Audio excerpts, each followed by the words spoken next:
it's good to care. It's good to have an open heart, but it's bad to bleed all the time because you'll probably be lightheaded and it's not good for you. And you'll need to, close that up, put some Neosporin on it and get some juice. All right. It's very important.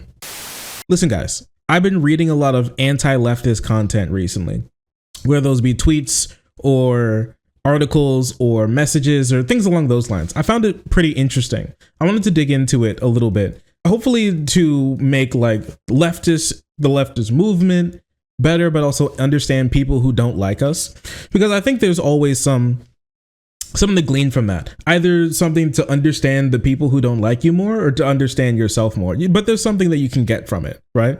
I mean, my whole channel is dedicated to arguing, so I might as well you really look at what these people are arguing against me and people like me, right? So it has leftist, the distaste for leftists has been something that I've experienced and seen ever since I've gotten into politics more, because I've always been more of a progressive person, even before I got into politics, really, necessarily. I found out that I was more of a progressive person after I got into politics. There was finally like a name to it, but I was just like a guy who believed things, right? Anyways. Obviously, if you watch this channel, we've seen a lot of people who call themselves anti-leftist, anti-socialist, stuff like that, anti-progressive. And you've been seeing a lot of these type of arguments, and we've gone through a lot of these type of arguments, but some of them have a constant thread through them. Some of them I disagree with. Some of them I do actually find some agreement with, but not as strong as a lot of these people. Something I've been hearing from people in my comment section and people in the spaces that I'm in with a lot of leftists have been saying something, okay? That's been making me think a lot. And you wouldn't really consider it a criticism of leftists, but I would, but I'm going to lump it in there because it kind of is a little bit. And something that I've seen a lot of them say with some of the videos that we've been making is that this makes me too sad. I'm not in the right mind state to watch this. I've had some people comment on some videos before even to say that, hey, I haven't been watching your content too much because sometimes it just makes me too sad. And something that I've been thinking about ever since I made my channel is that I would like to separate myself from a lot of other lefty creators by having it be like a little bit more hopeful or having it be a little bit more uplifting than some other people do, because you just constantly being sad all the time isn't good for your ability to do anything in regards to advocacy or something along those lines, right?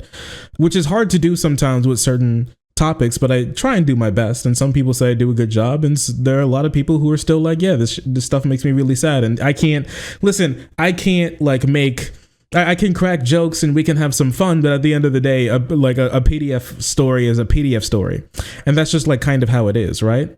Yeah, editors, like, it's harder to edit sad videos, right? It's harder to edit those videos. It's harder to make those videos. There are videos that I haven't made because they're a little sad. But one thing that I want to talk about is that a question that's kind of come through my mind and that I feel like has been not specifically asked to me, but has been asked in kind of roundabout ways that hasn't been worded like this. But the question is kind of, do you have to be sad to be a leftist, Or do you have to be depressed to be a progressive? Or is that just something that comes with the territory? And I was just wondering why that would be and why people would think those types of things. And I feel like a lot of things go into it. Some of the things we've talked about before, but some of the things we haven't. And I feel like I want to go into it here and talk to you guys about it. And we can bounce ideas off of each other as we talk as well, because I think it's something important. Right. And so there have been studies on, and I've seen like conservatives talk about it and like other people talk about it, about how people who are on the left, and the more left you are, the more unhappy sometimes you're seen to be, or report being things like you report having things like depression more or anxiety more, or have a poor outlook about the future, or more likely to believe that things aren't going to get better. So more have just like a general doomer mindset about the world and where we're going and all these types of things. And conservatives, they don't have that a lot. And a lot of people chalk that up to just like people on the left being stupid and stinky and always complaining about something, and people on the right just grilling, right? I don't think that is. I think when it comes to the people on the right, it's more about delusion. I don't think a lot of right wingers are very happy right now with their massive loss streak that they've been on when it comes to general elections and even a lot of their own primaries. I don't think they're very happy right now, but in comparatively and for different reasons, I think conservatives are a lot happier happier on paper because of a lot of the delusion that they have about the world around them, and the fact that a lot of their own ideas about the world fall into their ideas of strict adherence to the society, to the culture, to going back. They always have something to go back to. There's always like a history to go back to, but it's very hard to create a future to move forward and strive for.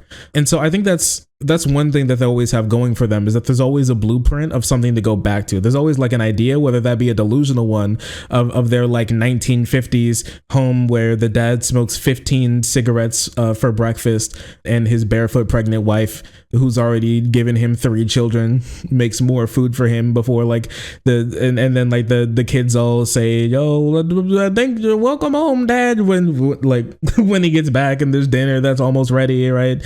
And all that type of stuff. And they have like the white picket fence, and they have 2.5 kids, and they have a home that they can sustain off of one income, and they go on vacation sometimes, all this type of stuff, right? So a thing that has an experience that almost no human being has ever experienced in the history of humanity, and only some of them did in the 1900s. And the last time you got something anything near that was in the goddamn like prehistoric era, right? Where you didn't really have a job necessarily, and you died at like 23 after you get a cut on your foot on a rock by getting like a bacterial infection that is incurable, even with the prayers to their ancient sun god, all that type of stuff. When you're dumb and a part of the system, wouldn't you be happy? I don't think it's about them being dumb. I think they like what's going on. They like the system.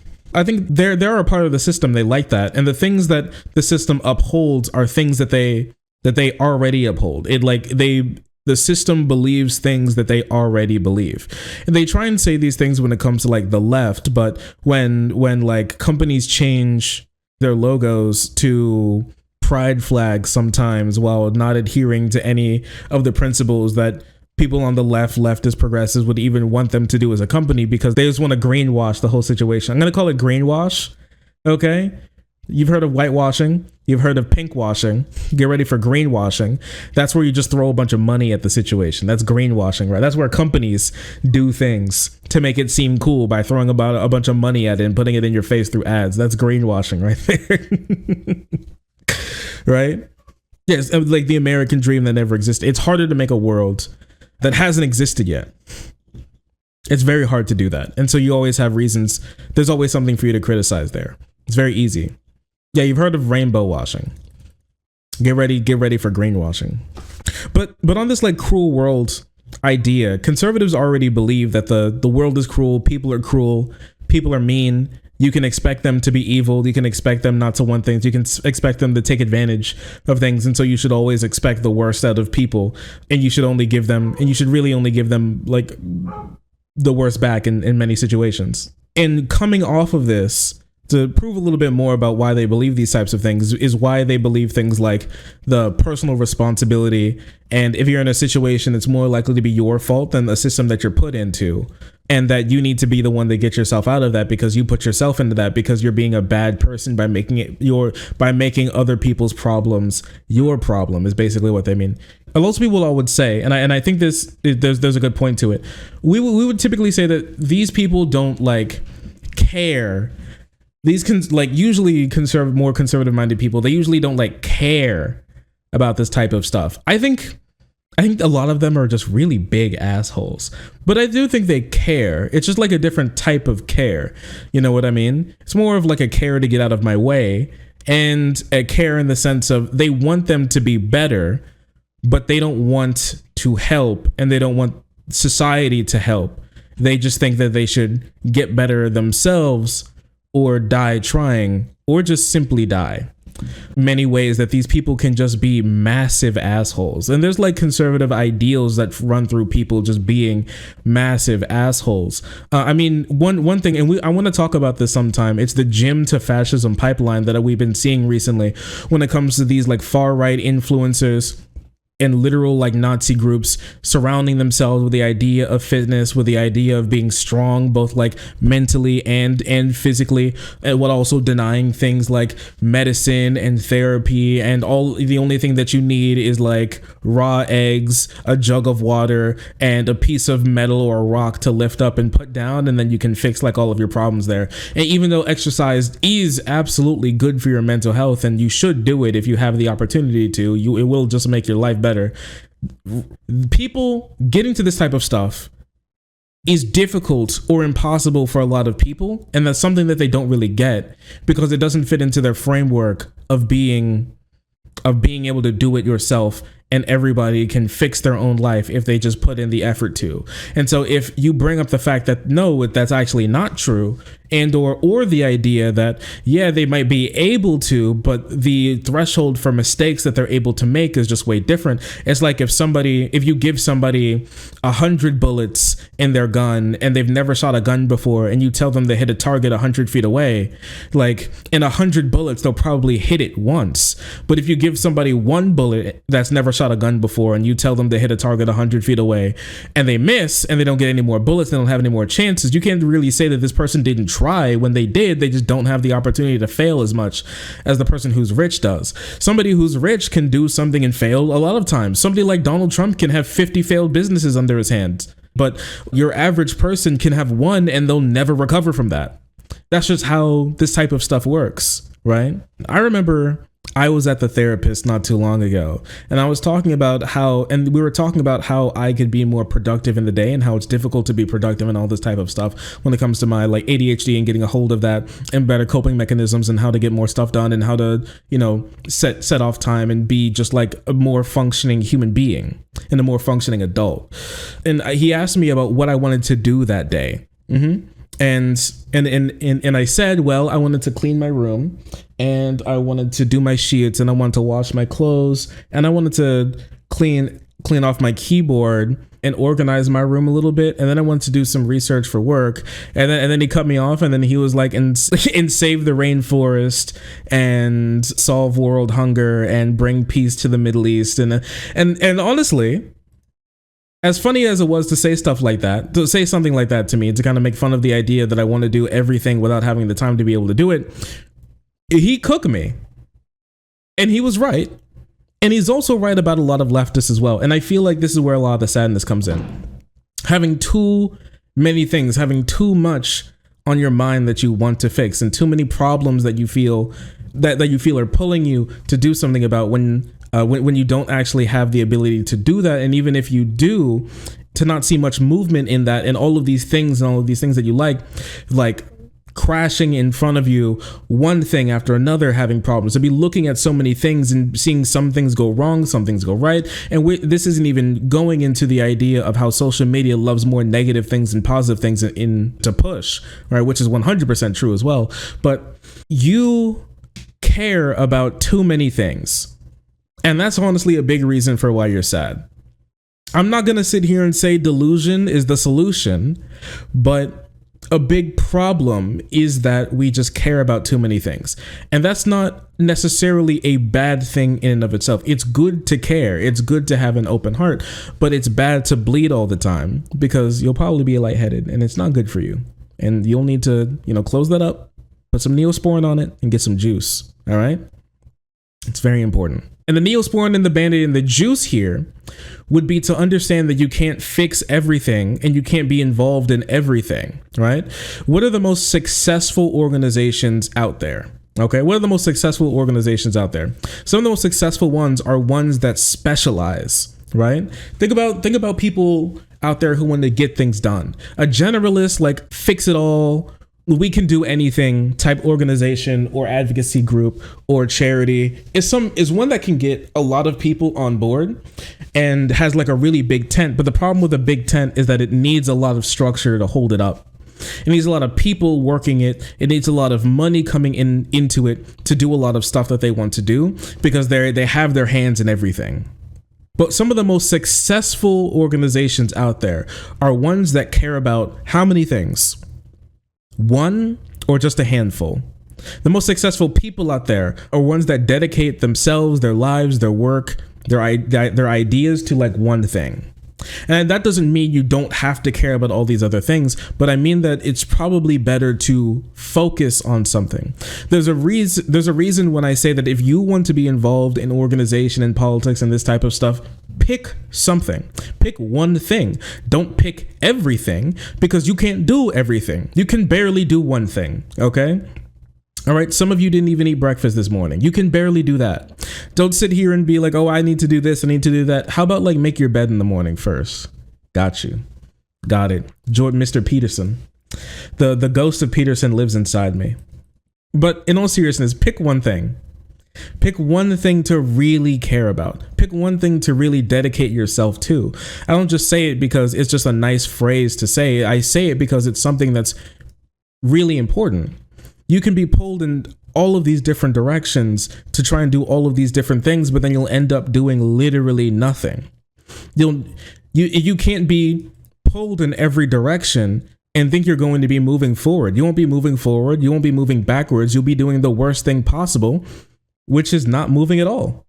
And so it's important to make sure that you just pace yourself and pick something and not worry about literally everything, because you can't do everything. Have somebody else dedicate their life to that. There are people out there who have dedicated their lives to every problem out there, either making it better or making it worse, but they have. Think about it. You can't just sit here and think we haven't gotten something done in the last like couple years when it doesn't take a couple years to fix. When it comes to things like workers' rights, when it came to things like women's rights and civil rights, even like some of the first abolitionists were around in like the 1600s, and those people worked and they died, and many of those people never ever, the vast majority of those people even, never ever saw any positive movement for what they were pushing for in their entire lives. Many of them saw it got worse, but over time, in 200 years, they were in, just over 200 years, they were proven right at the end. They got what they were looking for because they put in the work to be able to get it done. It's not something that you can get done super easily. It's not something you may be able to see in your lifetime. And that's okay. That's fine, because you will see great things in your lifetime. You'll see fantastic things in your lifetime. You will. It's not everything. You can't. It can't happen. All we can do is try to help some things in the meantime and keep going. Keep going time to time while we watch. Well, each thing we can try to fix, all the while to keep moving forward. Yeah, like the best thing, the number one thing you can do right now is just keep living. That's the best thing that you can do. Now is the envy of all the dead. So true, perfectly worded. Perfectly worded. And listen, and don't feel too crazy about you not doing too much, you not doing enough all the time, right? And trying to live up to other things, or trying to get work done, or thinking that your work will come quicker or at the same pace of another person, or your improvement will come at a different, will come at the same pace as another person. You're not them. You can't do what they're doing because you're not them. Okay. And simply trying something that somebody else has because it worked for them is just not going to be something that works for you. There are incredible people who have changed the world even more than Albert Einstein. But if you told them to explain E = MC squared, they'll look at you like you have two heads. And the reason is because, and a lot of conservatives don't like this, the reason is because the same water that softens the potato hardens the egg. And basically what that means is that you can put as much shit as you want into one thing. You can try and do something that you've seen work for somebody else, but they can easily be the potato, and you can very easily be the egg, where what they tried, what they did, what worked for them isn't something that works for you. And we see a lot of things like conservatives do that does not work for us, right? It just doesn't work for us. Judging a fish by how fast it can climb a tree type deal. Yeah, basically just like that. Basically just like that. So the question is do you have to be sad to be a leftist? I think no. I think it comes with the territory a lot because we just simply care about so many things and we have such big hearts. But you need to understand that you just being sad isn't good for your advocacy, for your work, for what you want to do, because it leads you to just clocking out and not doing anything, right? And that's the last thing we need to do, because if we're going to be honest with ourselves, understand this.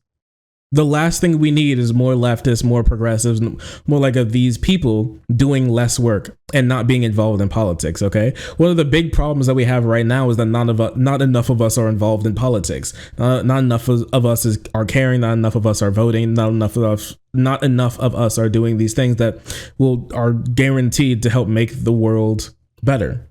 A lot of us are just clocked out. And while it's not just 100% our faults, yeah, we play into it, and it's important to be able to understand that. And there's less of us doing that type of stuff is better. Yeah, and that's a great point, how you're not meant to be super happy or really happy all the time. One thing that can even make you more sad is how you need to, and some people may get this from this video, and I want to make this completely clear.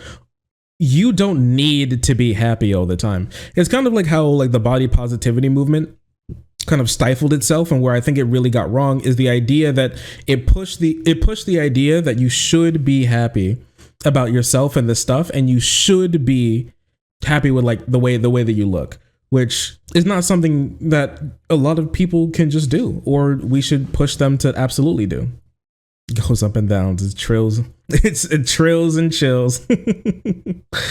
But yeah, that's one of the big reasons why the body positivity movement kind of fell apart. Like this, you can't expect people to just constantly be happy all the time with the way they look and who they are. That's not natural. It's not normal. You're asking somebody to do something that's completely unnatural to human beings. But understanding the way you feel and then doing some, and then making proactive steps towards it will make you feel better, even if you're not completely great at it. Even if you're not doing everything you possibly could, it'll more likely than not make you feel better about what you're doing. That work that you're putting in will be good for making yourself feel better. Will it completely fix all problems? No, that takes work, but it can be great for you still. So I would say 100% give it a try and work on it. You don't have to be sad. You don't have to be depressed to be a leftist. And there's lots of things that are going wrong in the world, but there are also many things that are getting better. I talked about how a lot of other leftists focus on, bad things. There's so many bad things in the world. There's so many things to care about. You can just take a look at a lot of like leftist spaces and people who talk about this type of stuff. And most of the stuff they're going to be talking about is not wins and W's and stuff like that. The most stuff they're going to be talking about are problems and sadness and pain and people dying and how people aren't going to make it. And yeah, it's true that not everybody's going to make it. We can help as many people as we possibly can, but the simple fact that there is a problem means that there's probably going to be the same problem tomorrow, and there's going to be a similar problem the day after that. If not similar because it's better, or similar because it's worse. We're just not necessarily sure, and we can't completely control that, but we can try to control who we are, and we can try to control what we do. We can do that. Do you think Maxwell Frost is decent? He's a congressman that's 26, Gen Z. Yeah, I know Frost. I haven't looked into all of his stuff really. So yeah, that idea of all this type of stuff kind of came to me because there's this guy on Twitter, and he got a bit into a back and forth, a kerfuffle with another person that we know on stream, and he talked about he's one of those people where every single tweet that they make has something to do with like how much he hates leftists. Basically, and he basically was like, people say AIPAC is this, people say AIPAC is that, and people say that the PAC that super supports Israel, that the Israeli government PAC out there, they're successful for this or that reason, and we'll talk about some of that in a little bit. But the real reason why they're successful is because the only thing that they care about is your support for Israel. They don't care if you are like, they don't care if you're like pro or anti-abortion. They don't care about if you're racist. They don't care about if like anything. Okay, they don't care about anything. The only thing they care about is your stance on Israel, and that's it. That's really just basically it. Now, outside of that, if there's something like really, really bad that'll make them look bad, and they're like on the list of donors publicly, then obviously they're probably going to pull some support. But outside of that, if you're just straight up like, hey, I love me some Israel, they're like, oh, here, sir, take all the money that you want. Get in there and do more great things for Israel. And that's all they care about. And there is some truth to that. Yeah. The reason why they're so successful is because the only thing they care about is your stance on Israel. Same with like a lot of anti-abortion acts and PACs and all these types of things. The reason why they're so big and why they're so successful is not only the fact that they've worked for over 60 years to get Roe and Dobbs overturned, And like 60 years later, they were able to finally do it. But also because they only care about one thing, and that's like your position on abortion, whether or not you want to force a woman to give birth or not. That's literally all that they care about. And if you get, and if you, you know, and if you have any other opinions, more likely than not, they just won't care that much about it at all. That's just not something that they're in the business of. They're in the business of you care about this issue, and you're going to be putting through laws about this issue, or you're not. And that's basically it.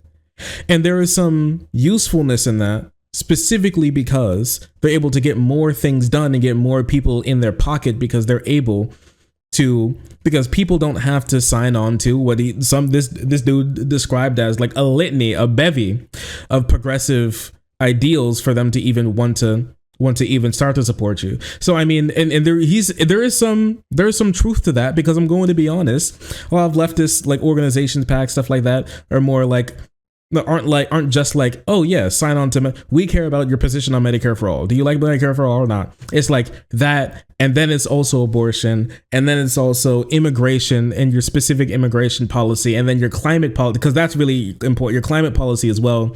And then you really have to think about how we're going to destruct the United States global hegemony in our usage of like overthrowing governments and war crimes across the world, and how that's like, that needs to really stop.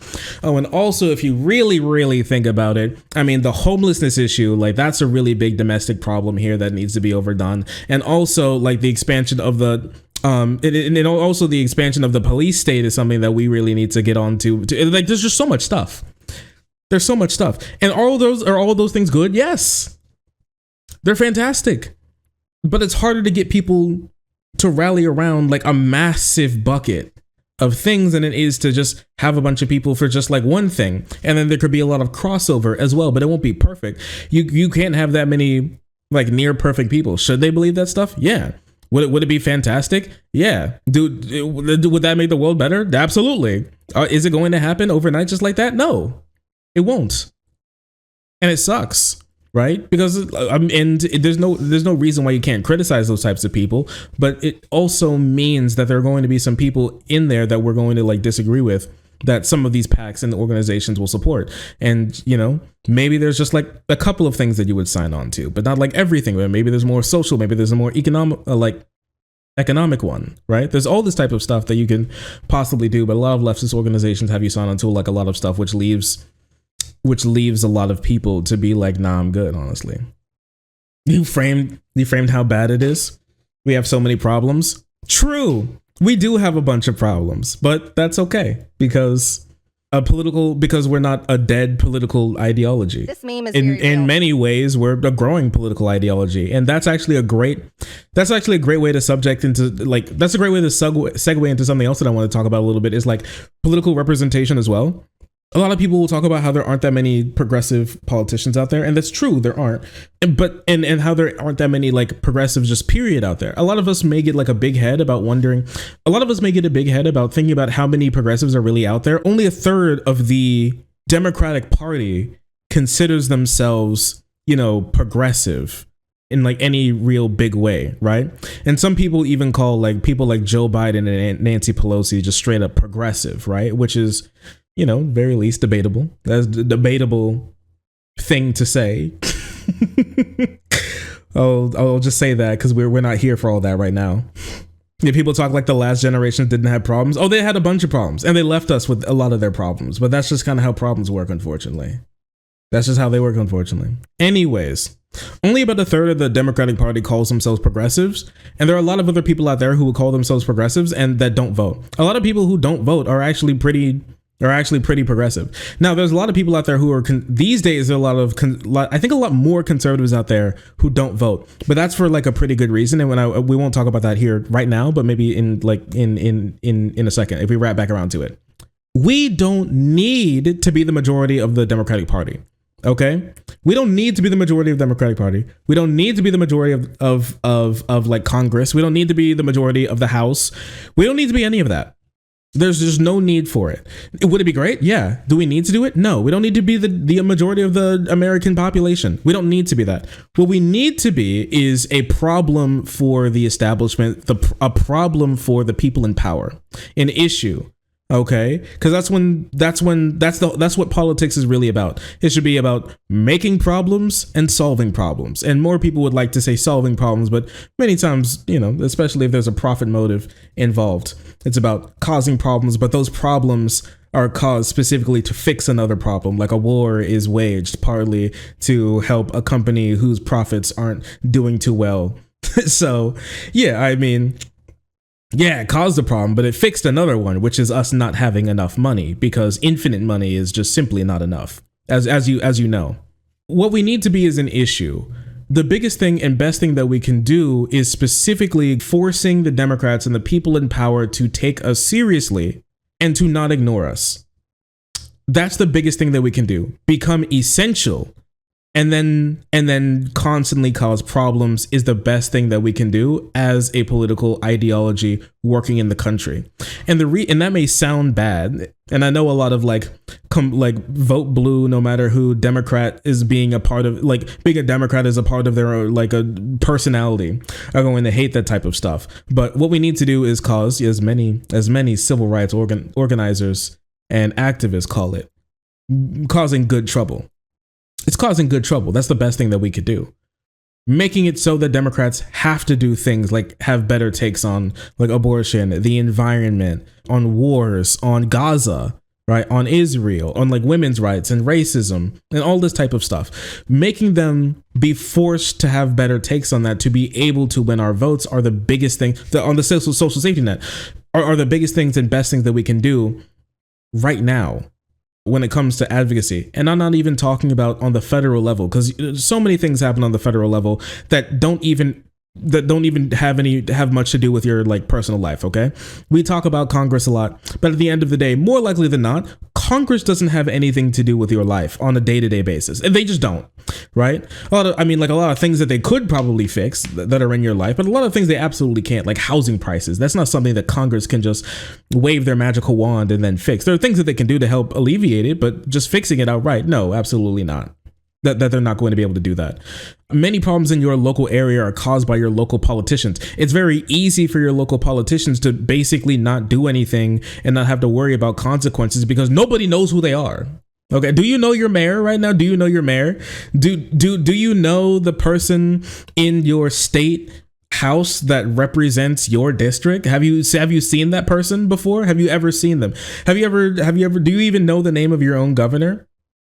Right now, like, do you know that? Do you know the person who's the Speaker of the House of your Chamber of Delegates or your House of Representatives in your state? Do you know about the Senate leader for your Senate in the state? Do you know about all that type of stuff?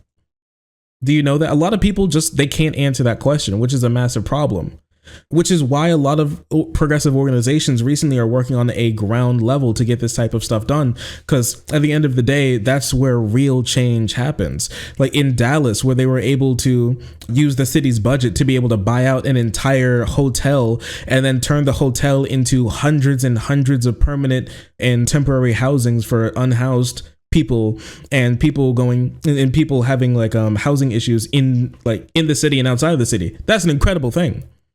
That's something that could only happen with work done at the local level. You can't ask Joe Biden for stuff like that, and you shouldn't either.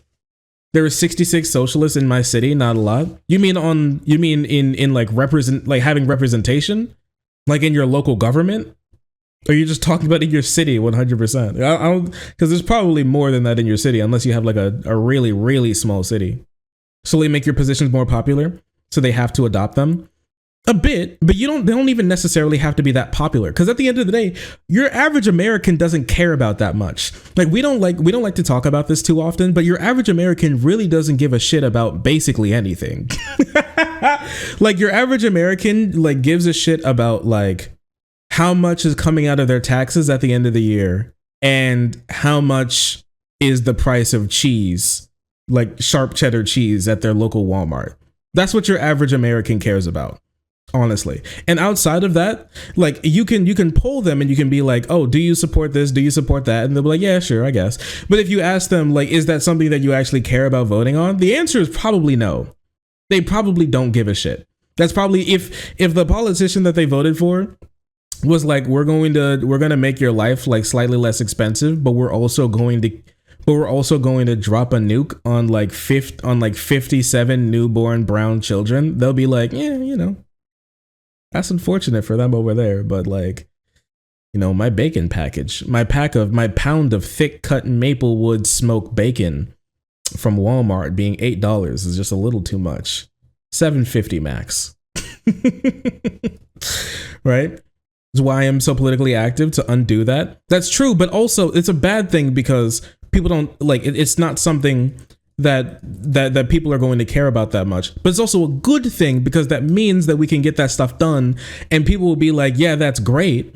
But also you won't have a lot of pushback about people people undoing it. It won't be as controversial, which is easier for stuff to get done because politicians hate like super controversial stuff. If it's super easy to get done, people just kind of like it, but they don't care that much about it. But you can rattle off a bunch of good things that have happened and they'll be like, yeah, that's cool. That's great. The big problem is that when we become something that nobody cares about politically, and by politically, in this sense, I mean like electorally, which is not the only thing that matters, but let's be honest, it's a pretty important thing.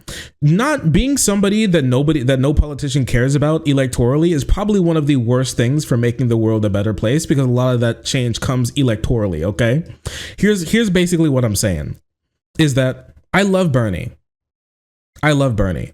And what he did was incredibly important for moving Biden more left wing, for moving Hillary Clinton more left wing, and moving the entirety of the Democratic Party and many people that even I know more left wing and open to these ideas. Things like Medicare for all being talked about as a genuine policy position is something that many progressives would have scoffed at you for actually believing pre-2016, but a lot of those, progressives probably didn't exist and weren't progressives pre-2016, pre-Bernie too, as well, right? This being said, him being like, the coalition that he was trying to build was never going to work. It's just kind of stupid. And by stupid, I mean in the sense of you being a politician, it's kind of stupid. Like, think about it. I'm going to bet winning this election by having people who don't vote and don't really care about voting to vote for me. If once you frame it like that, you're like, oh yeah, there was no way bro was going to win, but he almost did. He got kind of close. He was in many ways he got kind of close, which is pretty cool. But at the end of the day, he was probably not really going to win. It's going to be very hard to be able to do stuff like that, and the reason is wanting to win by having trying to win by getting people who don't vote to vote for you is a very difficult thing. Why in the world? Think about it for a second. Outside of just being a good person, because we're talking about politicians right here. They don't really care about that. Outside of just being a good person, why should a lot of the Democratic politicians give a shit about young people, like young voters? Why should they give a shit about young voters? Why should they give a shit about people who are suffering, homeless people? Homeless people don't really vote. All right. Why should they give a shit about young people? Young people don't really vote. Why should they give a shit about what you have to say? Honestly, because you're not the one putting them in office.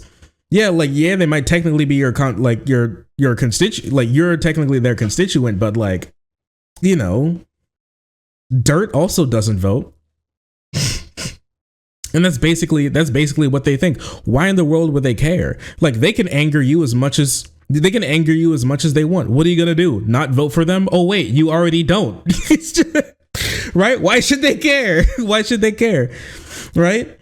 Why should they care? Especially if a lot of them can win. At the end of the day, we're like, oh yeah, good luck winning without our vote. Sometimes they do just win without our vote. Sometimes they just do. Right? And then what? Then the bluff doesn't work. And sometimes the bluff doesn't work. And also the actual action doesn't work either. So now what? That we cross our arms and then get angry? Low turnout helps conservatives in many instances.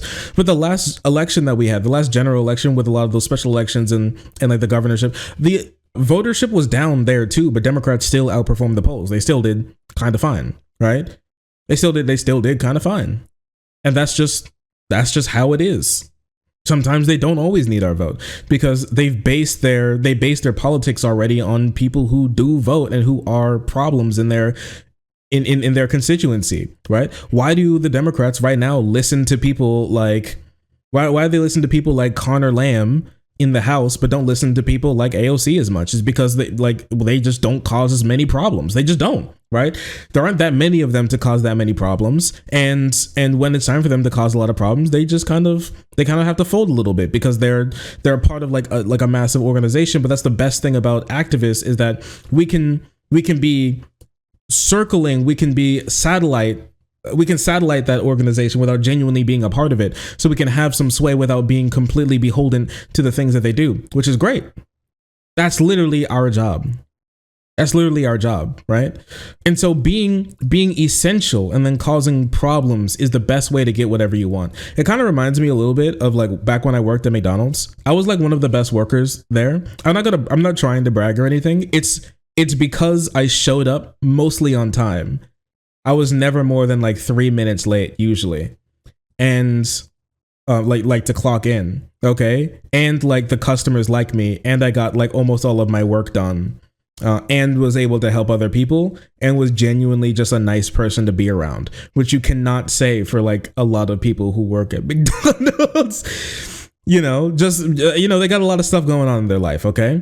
And so they like me a lot at McDonald's. They like me a lot at my McDonald's. All right. I wasn't doing extra work. I wasn't like, oh, sure, I'll stay over completely unpaid. Right. I wasn't doing that shit. Okay. If I was like, if it was my time to clock out, but then somebody asked me to do something else, I'm stopping the clock out. Okay. I'm stopping my clock out, and then I'm going to help them, and then I'm going to go to the bathroom, and then I clock out. Right.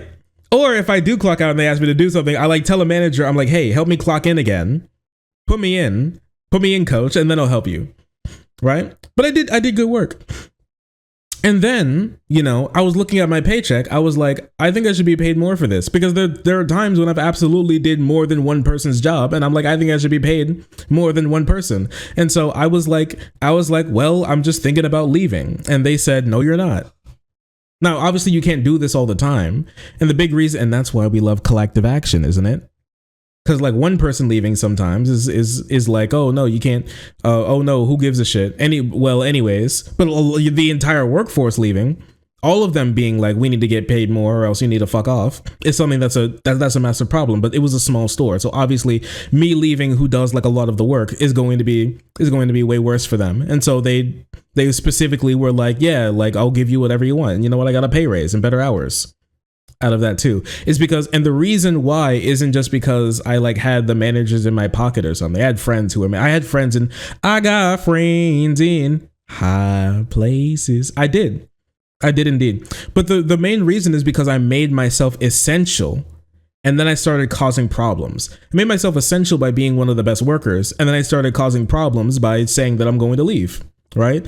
And so being a part of these organizations and being a part of the political process is incredibly important, because nobody would give a shit about us if we weren't. Right. Like, we can cry and whine, but like, who gives a shit about a YouTube video when the people who are actually going to be voting, the geezers, the homeowners, the people who are more conservative, right? The people who care more about property prices going down, like who care, who like, I mean, and one great way to think about this, okay? Homeless people versus homeowners, okay?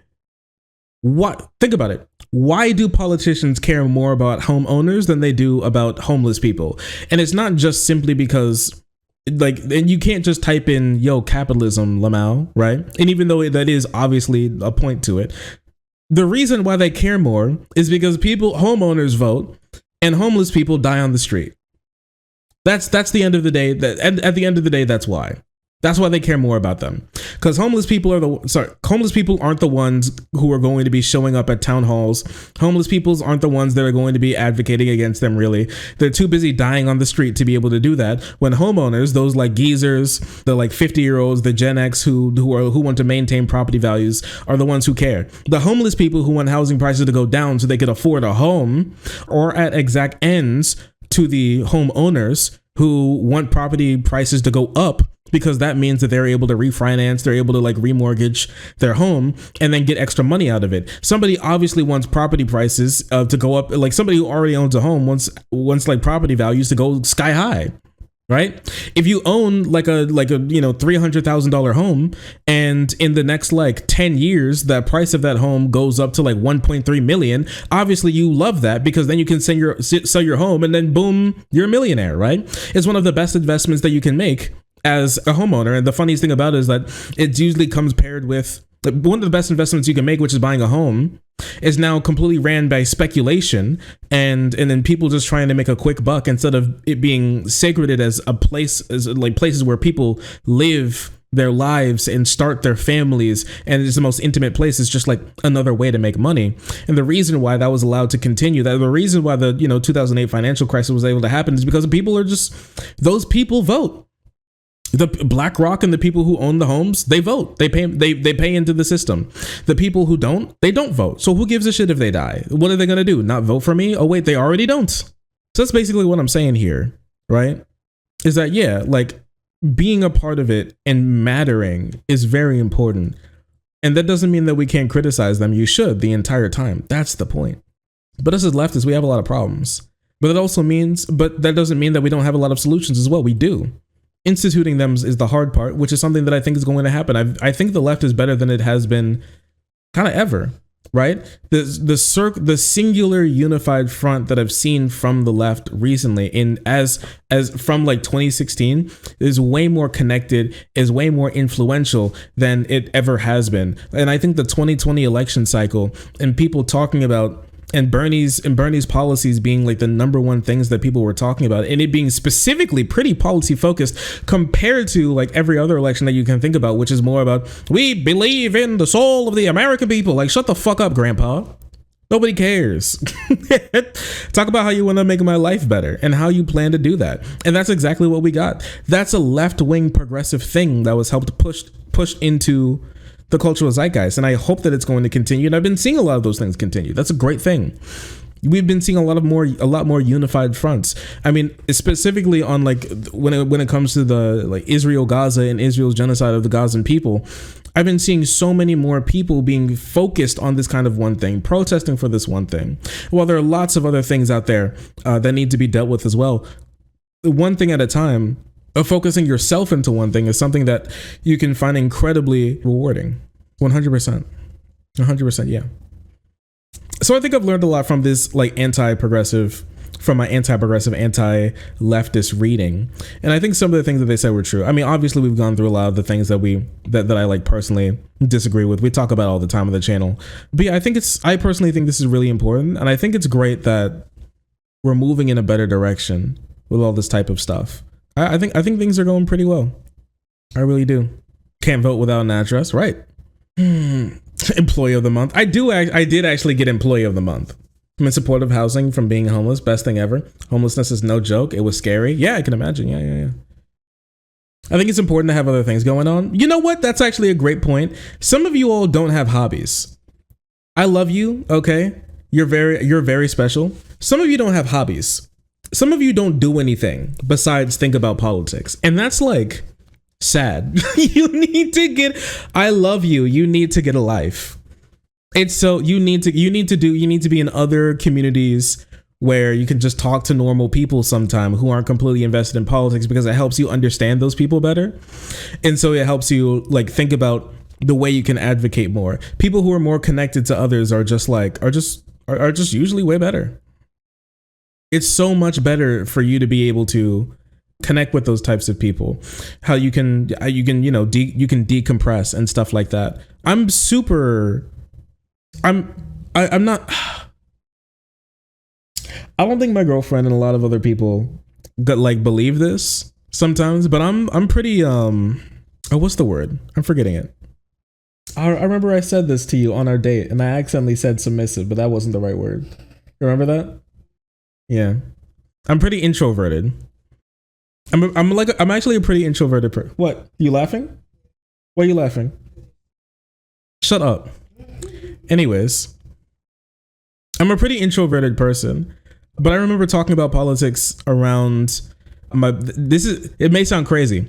I remember talking about politics around the break table back when I worked, because something big will happen and then somebody will mention it, right? And then I wouldn't like interject, but I'll like talk about it like a tiny bit, and then I kind of got known like in the store that I'm like the guy who's good at talking about this type of stuff, and I talk about this type of stuff all the time, right? And I remember, especially when I started out, people were like, I really like the way that you talk about these types of things because you seem just like a normal person. You seem like a cool dude who I can imagine just being one of my coworkers, just talking to me over some brewskis or playing a game or something. And that's actually what I've done before, 100%. It's something I do, and I kind of like to bring that type of cadence and bring that type of energy to stream, and it seemed like a lot of people enjoy it. I mean, I'm successful enough. All I have for hobbies is gaming. You should pick up something else. Like, try photography. You can literally do it with your phone that you're probably watching this on right now. You know, trying to get into drawing. Try and get into anything else. I've been making little fish tanks. Like I said, I was talking about my fish tank. I've been trying to talk about fish tank. I've been making no filter aquatic aquascapes recently, and it's been incredibly fun, and it doesn't even take that much money, honestly. Get into some card games. You don't even have to buy the cards. A lot of card games you can play online for free. Don't do other stuff. Do other stuff, you know? Or change the way you consume these type of topics. Instead of consuming them in the way of like, oh, this is just an interesting thing to learn about. Sometimes you got to turn your brain off sometimes when you learn about other stuff. Like, this is just an interesting thing to learn about, instead of like, I need to pick apart every single micro bit of this bullshit to be able to finally understand it. And how is this personally integrated into my worldview? Like, you don't have to do all that. Sometimes you can just be watching. Sometimes you could really just be watching. And that's a great way for you to learn as well, too. I think this content replaced true crime. Oh, okay. You know what? It kind of is true crime. What, like the Moms for Liberty leader being found out to be a convicted PDF file? Like, it kind of, sometimes it is literally true crime. Yeah, Planned Parenthood finally got realized as supporters of genuine PDF files. These people make me sick. Come here. Oh. Hi. Oh, sorry. I didn't see you there. If you're enjoying the content, hit the subscribe button. If you don't, it'll make Boo very sad. I know a bunch of you who are watching are not subscribed. Join the frenzy. You won't regret it. Thank you, Boo.